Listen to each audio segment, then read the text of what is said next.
Israel ने Ismail Haniyeh को एक मिशन के तहत शहीद किया। ये इसराइल की तरफ से एक संगीन जुल्म था, जो न सिर्फ हमास के लिए बल्कि पूरी फलस्तीनी अवाम के लिए एक बहुत बड़ा धचका था। इसराइल का ये कदम फलस्तीनियों के हुकूक के भी खिलाफ था और इसराइली डिक्टेटर को इस बात पर शर्म आनी चाहिए कि उसने इतनी बेदर्दी से फलस्तीनियों का कत्ले आम किया। हमले की दूसरी वजह ईरान के सुप्रीम लीडर इब्राहिम रईसी का हेलीकॉप्टर हादसा था। ईरान में बहुत से लोग मानते हैं कि ये सिर्फ हादसा नहीं बल्कि इसराइल की एक सोची समझी साजिश थी। इसराइल ने साजिश के जरिए ईरान के सुप्रीम लीडर को निशाना बनाया, क्योंकि इब्राहिम रईसी ने हमेशा इसराइल के खिलाफ आवाज उठाई थी। इसराइल के लिए यह बर्दाश्त करना काफी मुश्किल था कि एक ताकतवर लीडर इनके खिलाफ आवाज उठाए। इसके नतीजे में इब्राहिम रईसी का हेलीकॉप्टर हादसा होता है, जिसे इसराइल की साजिश समझा जा रहा था। इस हादसे के बाद ईरान फैसला करता है कि इसराइल से इस जुल्म का बदला लिया जाएगा। इसके बाद आयतुल्ला खामनाई इसराइल पर हमला कर देते हैं और कई मिसाइल इसराइल पर दागे जाते हैं। Iran has launched a barrage of missiles at Israel.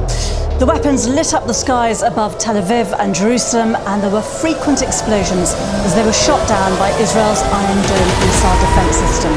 While sirens sounded right across the country, Israeli civilians were told to take refuge in bomb shelters, but they have now been told by the authorities that they can. ये हमला सिर्फ Iran के रद्द अमल का नतीजा नहीं था, बल्कि आयतुल्ला खामनाई की दलेरी को भी वाज़ेह करता है। लेकिन आयतुल्ला खामनाई के लिए ये कोई आसान फैसला नहीं था। ईरान पर अमेरिका और आलमी ताकतों की तरफ से शदीद पाबंदियां थी, लेकिन आयतुल्ला खामनाई ने कभी भी इन पाबंदियों के आगे सर नहीं झुकाया। इन्होंने न सिर्फ इसराइल के खिलाफ अपनी पोजीशन मजबूत की, बल्कि फलस्तीनियों के हकूक के दिफा में ईरान का मौक़िफ़ वाज़ेह किया। इनकी क़यादत में ईरान ने इसराइल पर हमला किया और इस जुल्म का जवाब दिया। आयतुल्ला खामनाई ने यह साबित कर दिया कि ईरान हर सूरत में फलस्तीनियों के खिलाफ खड़ा है, चाहे आलमी ताकतों का कितना ही जोर क्यों ना हो। यह हमला इसराइल को एक वाज़ेह पैगाम भी देता है कि ईरान अपनी कभी भी पोजीशन से पीछे नहीं हटेगा। ईरान ने इसराइल पर हमला करके न सिर्फ जुल्म का बदला लिया बल्कि फलस्तीनियों की हिमायत के लिए भी आवाज बुलंद की। इसमें कोई शक नहीं कि ईरान ने इस हमले के जरिए इसराइल को एक सख्त पैगाम भी दिया कि जुल्म कभी भी छुप नहीं सकता। इसराइल की जानिब से जो जुल्म फलस्तीनियों पर किया गया वो नाकाबिले बर्दाश्त है। इन्होंने फलस्तीनियों के घरों को तबाह किया और इनके हकूक की खिलाफ वर्जी की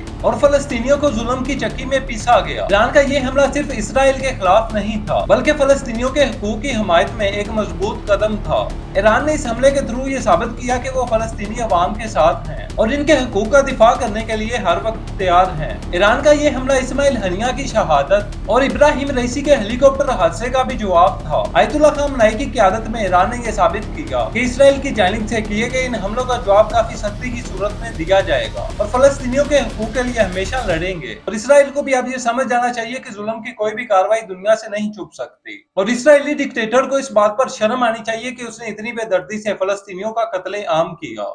ईरान ने इस हमले के जरिए इसराइल को एक वाज़ेह पैगाम भी दिया कि फलस्तीनियों के हकूक का दिफा हमेशा जारी रहेगा। आपका क्या ख्याल है? क्या ईरान का ये हमला दुरुस्त था? आपके ख्यालात का इंतजार रहेगा। वीडियो देखने का शुक्रिया। अल्लाह हाफिज।